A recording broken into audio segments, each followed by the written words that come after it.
Muhammad Ali Jinnah, also called Quaid-e-Azam, Arabic, great leader, born December 25, 1876.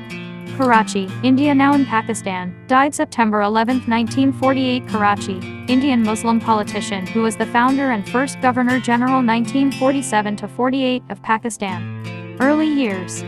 Jinnah was the eldest of 7 children of Jinnah Punja, a prosperous merchant, and his wife, Mithabai. His family was a member of the Khaja caste, Hindus who had converted to Islam centuries earlier, and who were followers of the Aga Khan. There is some question about Jinnah's date of birth, although he maintained that it was December 25, 1876. School records from Karachi, Pakistan, give a date of October 20, 1875. After being taught at home, Jinnah was sent in 1887 to the Sindh Madrasat al-Islam, now Sindh Madrasat al-Islam University in Karachi. Later he attended the Christian Missionary Society High School also in Karachi, where at the age of 16 he passed the matriculation examination of the University of Bombay, now University of Mumbai, in Mumbai, India. On the advice of an English friend, his father decided to send him to England to acquire business experience. Jinnah, however, had made up his mind to become a barrister. In keeping with the custom of the time, his parents arranged for an early marriage for him before he left for England. In London he joined Lincoln's Inn, one of the legal societies that prepared students for the bar. In 1895, at the age of 19, he was called to the bar. While in London, Jinnah suffered 2 severe bereavements, the deaths of his wife and his mother. Nevertheless, he completed his formal studies and also made a study of the British political system, frequently visiting the House of Commons. He was greatly influenced by the liberalism of William E. Gladstone, who had become Prime Minister for the 4th time in 1892, the year of Jinnah's arrival in London. Jinnah also took a keen interest in the affairs of India, and in Indian students. When the Parsi leader Dada Bhai Naoroji, a leading Indian nationalist, ran for the British Parliament, Jinnah and other Indian students worked day and night for him. Their efforts were crowned with success. Naoroji became the first Indian to sit in the House of Commons. When Jinnah returned to Karachi in 1896, he found that his father's business had suffered losses and that he now had to depend on himself. He decided to start his legal practice in Bombay, now Mumbai, but it took him years of work to establish himself as a lawyer.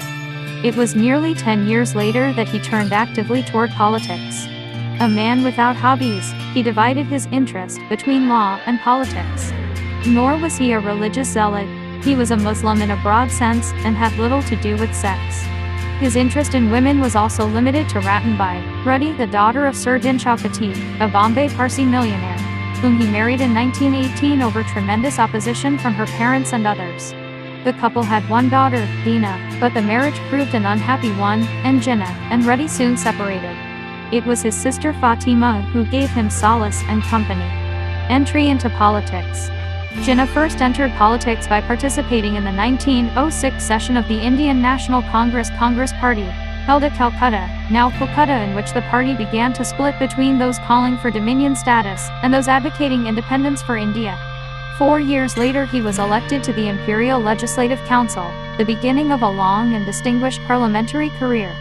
In Bombay he came to know, among other important Congress Party personalities, Gopal Krishna Gokhale, the eminent Maratha leader. Greatly influenced by those nationalist politicians, Jinnah aspired during the early part of his political life to become a Muslim. Gokhale. Admiration for British political institutions and an eagerness to raise the status of India in the international community and to develop a sense of Indian nationhood among the peoples of India were the chief elements of his politics. At that time, he still looked upon Muslim interests in the context of Indian nationalism. But by the beginning of the 20th century, the conviction had been growing among the Muslims that their interests demanded the preservation of their separate identity rather than amalgamation in the Indian nation that would for all practical purposes be Hindu. Largely to safeguard Muslim interests, the All India Muslim League was founded in 1906. But Jinnah remained aloof from it. Only in 1913, when authoritatively assured that the League was as devoted as the Congress Party to the political emancipation of India, did Jinnah join the League.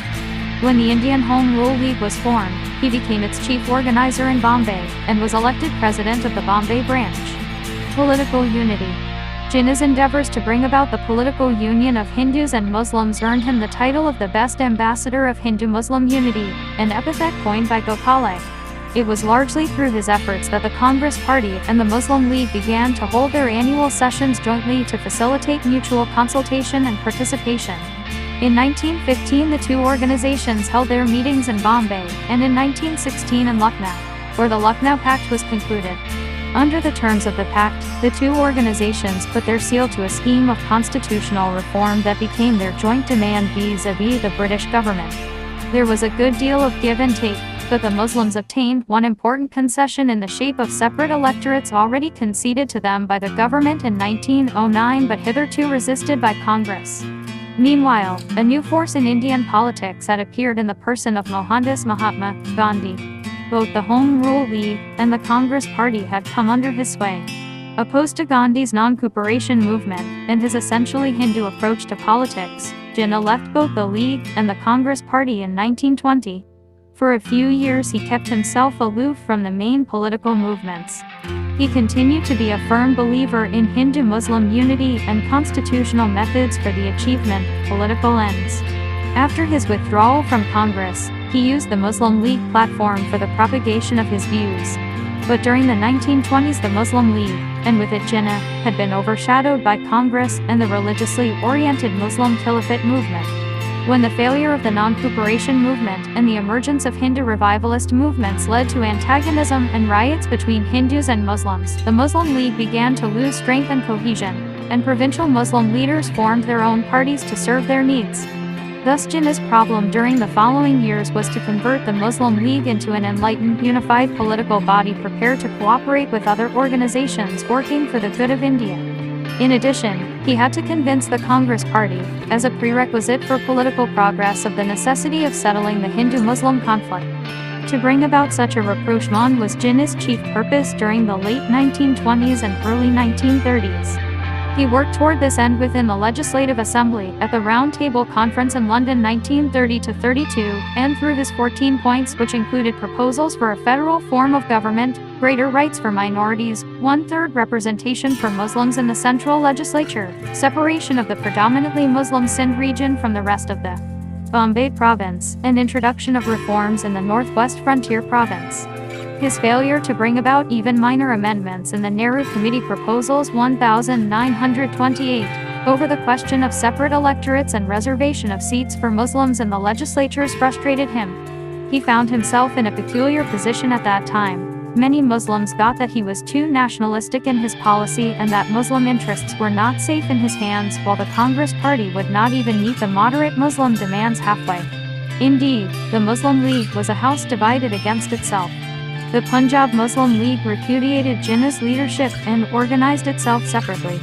In disgust, Jinnah decided to settle in England.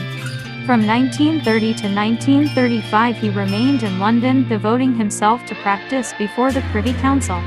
But when constitutional changes were in the offing, he was persuaded to return home to head a reconstituted Muslim League. Soon preparations started for the elections under the Government of India Act of 1935. Jinnah was still thinking in terms of cooperation between the Muslim League and the Hindu-controlled Congress Party, and with coalition governments in the provinces. But the elections of 1937 proved to be a turning point in the relations between the two organizations. Congress obtained an absolute majority in 6 provinces, and the League did not do particularly well. The Congress Party decided not to include the League in the formation of provincial governments, and exclusive all-Congress governments were the result. Relations between Hindus and Muslims started to deteriorate, and soon Muslim discontent became boundless. Creator of Pakistan. Jinnah had originally been dubious about the practicability of Pakistan, an idea that the poet and philosopher Sir Muhammad Iqbal had propounded to the Muslim League Conference of 1930. But before long he became convinced that a Muslim homeland on the Indian subcontinent was the only way of safeguarding Muslim interests, and the Muslim way of life. It was not religious persecution that he feared so much as the future exclusion of Muslims from all prospects of advancement within India, as soon as power became vested in the close-knit structure of Hindu social organization. To guard against that danger, he carried out a nationwide campaign to warn his coreligionists of the perils of their position, and he converted the Muslim League into a powerful instrument for unifying the Muslims into a nation. At that point, Jinnah emerged as the leader of a renascent Muslim nation. Events began to move fast. On March 22 to 23, 1940 in Lahore, the League adopted a resolution to form a separate Muslim state, Pakistan. The Pakistan idea was at first ridiculed and then tenaciously opposed by the Congress Party. But it captured the imagination of the Muslims. Pitted against Jinnah were many influential Hindus, including Gandhi and Jawaharlal Nehru. And the British government seemed to be intent on maintaining the political unity of the Indian subcontinent. But Jinnah led his movement with such skill and tenacity that ultimately both the Congress Party and the British government had no option but to agree to the partitioning of India. Pakistan thus emerged as an independent state in 1947. Jinnah became the first head of the new state. Faced with the serious problems of a young country, he tackled Pakistan's problems with authority. He was not regarded as merely the Governor-General. He was revered as the father of the nation. He worked hard until overpowered by age and disease in Karachi, the place of his birth, in 1948.